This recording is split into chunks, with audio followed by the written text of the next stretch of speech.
I4MS-initiativet handler om informations- og kommunikationsteknologi for produktions-SMV'er. Formålet er at styrke og fremme digitaliseringen i produktions-SMV'er, sådan så man kan komme med i den digitale æra.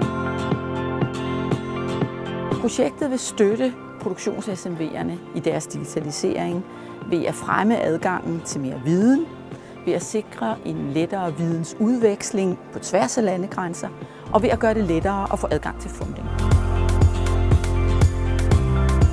Er du en SMV, der har fået en god idé til at lave dataopsamling på en anden vis? Og du har måske oven i købet mødt en gut i Holland, der stod med en lignende udfordring og kunne sige, at det var faktisk rigtig smart. Du kender også en lille IT-virksomhed, som måske kunne løse problemet.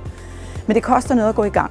Der skal penge up front, og der er ikke pay-off før længere fremme. Hvordan får man fat i det? Jo, måske er der nogle danske fonde, men der kunne også være nogle internationale.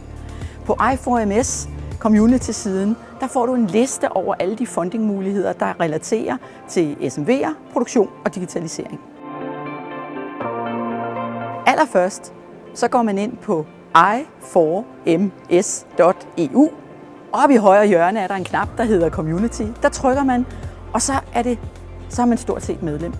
Så kommer du ind på en side, hvor du kan se tilbud om, hvad der er fundingmuligheder, hvem de andre er, hvilke teknologiske emner man kan diskutere, eller du kan i fritekst skrive, hvad du egentlig mangler.